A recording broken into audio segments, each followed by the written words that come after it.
I know I was getting out videos every 2 or 3 days, and you might have noticed the brakes being pumped on that. I could be wrong. I might be oversharing, but maybe you deserve to know the reason why. I know it's somewhat unusual for people making videos in my avatar-fronted format to delve into a personal update, because it's supposed to be all persona all the time, and that kind of personal narrative seems to be more the domain of YouTube and Twitch streamers, front and center before the camera, especially vapid young women with their tits out. Apparently, those doing videos in the style I do are not supposed to give you a glimpse behind the curtain. But not only have I always worn my heart on my sleeve, but I've had a series of epiphanies. One of which involves where the hell that gruesome metaphor came from. The general consensus of Just So stories explains that knights at tournament would pin a token of milady, such as scarf or handkerchief, onto their sleeve to show her favor. The first written instance occurs in Othello, Act 1, Scene 1, where Shakespeare has Iago exclaim with disturbing literalism, "But I will wear my heart upon my sleeve for daws to peck at. I am not what I am." The other epiphany is the devastating effect needless malice has had on my life, my health, and my mental state. The upshot is, after losing my 22-year career for being too male, too white, and been there too long, after surviving the brutal Northern Virginia lockdowns, I spent 3 months navigating my way out of the psychotic abuse of a thieving psycho junkie cockroach in New Jersey named Ilya Kasavin, who goes by Ilya Kubis and Kubis Rubis on social media, where he pretends to be normal. Let me say a word about potential accusations of doxing. Ilya Kasavin didn't act abusively towards me, threaten me, and even attempt to choke me on social media. He did that in person. He did that with his stinking, toothless mouth screaming at me inches from my face.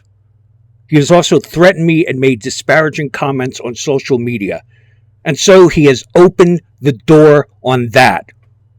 I'm under no obligation to protect this parasitical psychopath from his own stupidity, or keep from warning others about him based on some uninvolved person's interpretation of the rules of the internet that I am supposed to pretend there's no connection between the shitty human being and the deceptive online presence. And I can quantify all those descriptors of his being a thieving, psycho, junkie cockroach. I learned quite early he had an extensive criminal record involving drugs, specifically heroin, and went to prison multiple times when he stole to pay for his drugs. So he is both a convicted thief and junkie. His being psycho is manifest, but just to quantify his psychopathy, aside from my personal experience, I ran his observed behavior through the Hare psychopathy checklist, and he scored 33 out of 44. As far as being a cockroach, a bottom-feeding parasite, aside from the fact he was willing to take other people's stuff to get what he wants, which was drugs, he spent time in prison on your dime and now currently lives off welfare in his mother's house, pretty much indicates his parasitic lifestyle. He seemed to be offering help, but he was just another existential threat needing to be dealt with. He was just an abusive shithead who needed someone he perceived as vulnerable enough for him to subject to threats and degradation and have no recourse. I was there so he had someone to treat lower than him, lower than the dog on the totem pole. Although I walked on eggshells, he almost immediately started throwing tantrums on anything he could blame me for, repeatedly reminded me that he was going to throw me out on the street by force, and, not incidentally, anything I left there, which amounted to the remainder of everything I owned, would be considered abandoned by him. I think you can see the plan here. Fortunately, I had my own plans, made possible by those who supported me, and after spending a week in a motel, I managed to finalize these plans, rent a U-Haul, and returning to load my possessions. Kasavin was so enraged by this audacious undermining of his plot that he attempted to choke me. And I have the police report to prove it.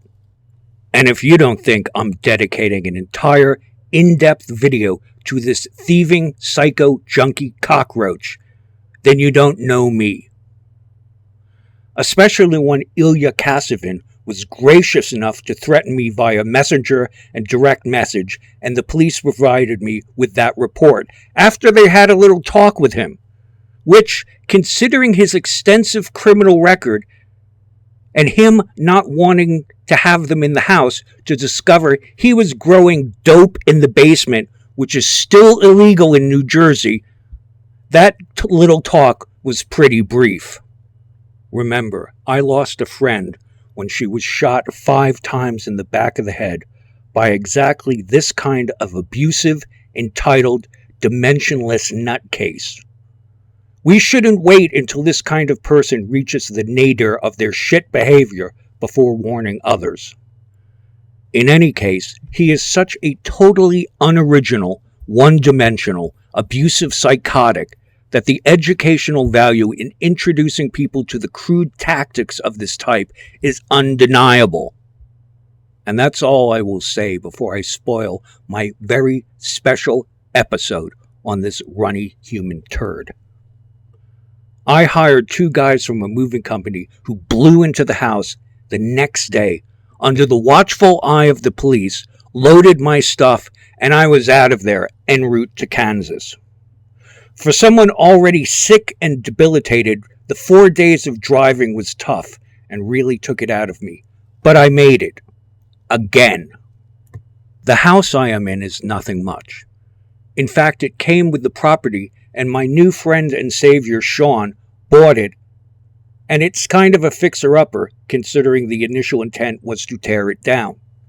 I lovingly call it the Kansas Paper Street House, in honor of the dump in Fight Club that was a fortress to the idea that once you've lost everything, you're free to do anything.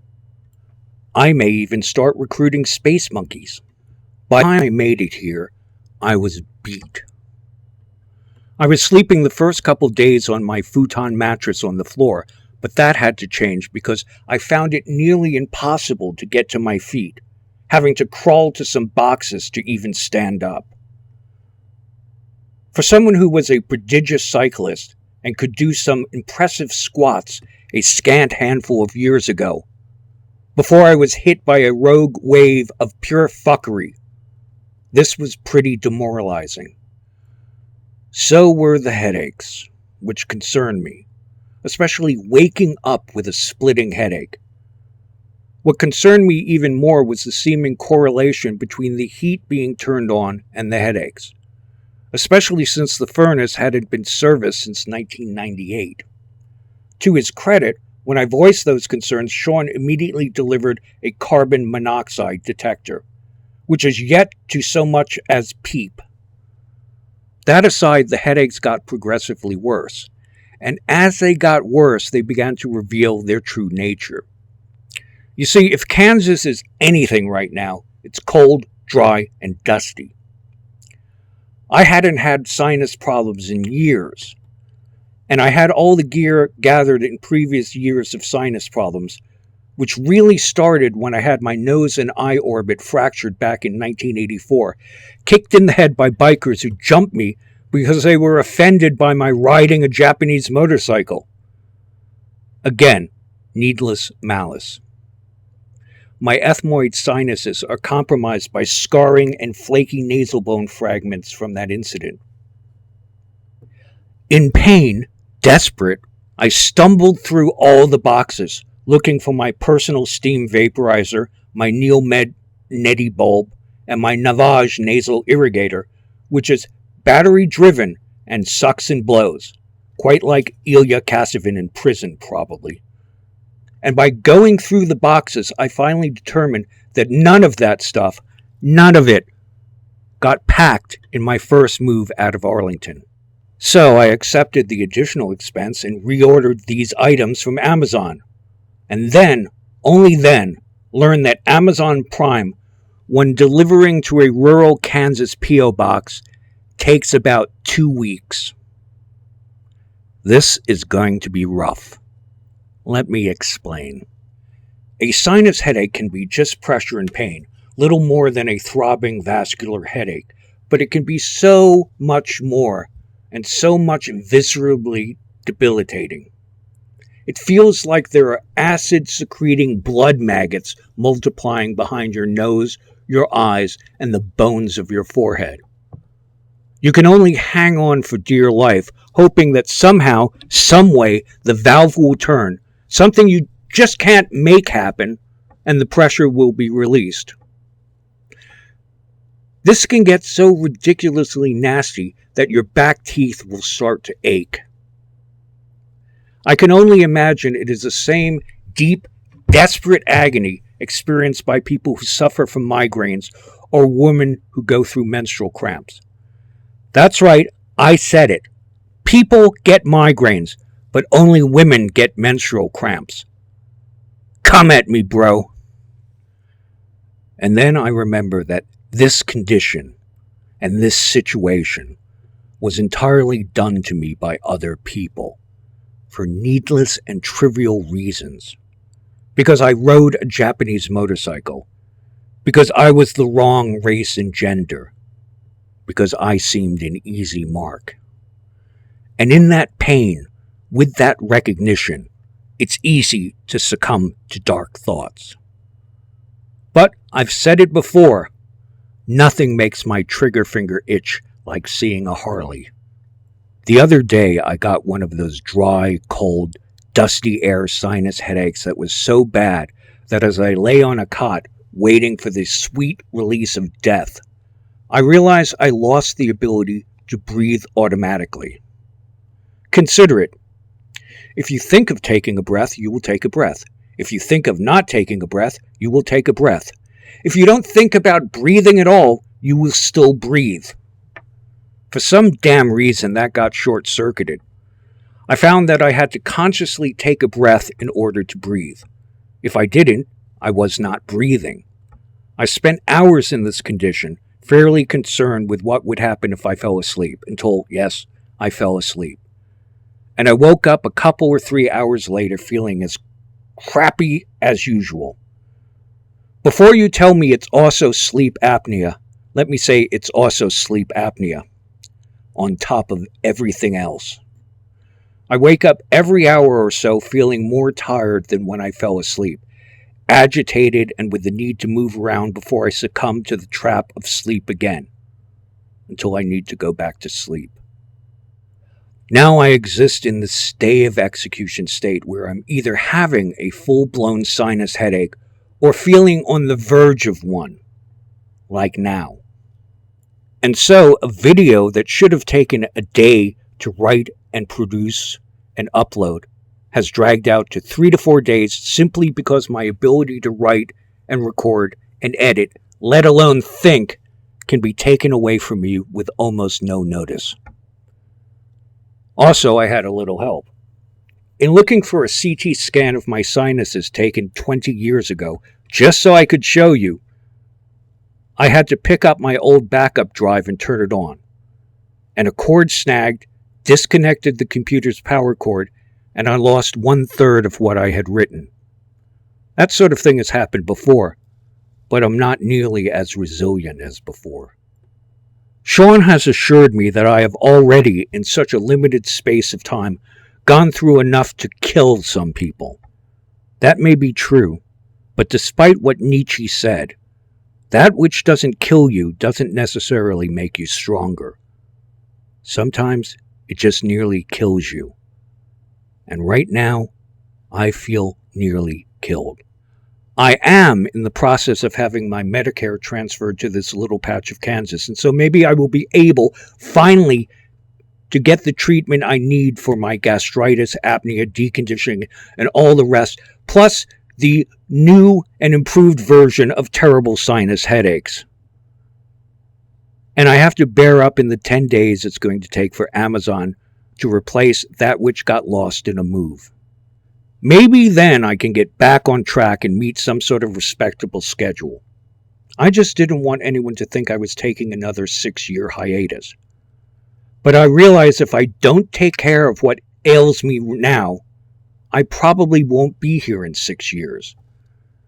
And considering it all, I'm not sure if I have a problem with that anymore. And the day after I wrote that, I was pretty much bedridden for the next day from a confluence of all my various agonies. And wouldn't you know it, the first appointment I can get at the local clinic is the 3rd of January, 2023. Anyway, I'm going to survive again and get this little hell of pain and desperation behind me. And I can only hope those who have supported and encouraged me so far know I am trying, really, really trying. And hope that you give me the time to sort out yet another crisis. And crisis seems to be the new normal in my life. All that support stuff is, as usual, in the description box below. Although drawing too much attention to it strikes me as kind of unseemly. Although I appreciate you one and all.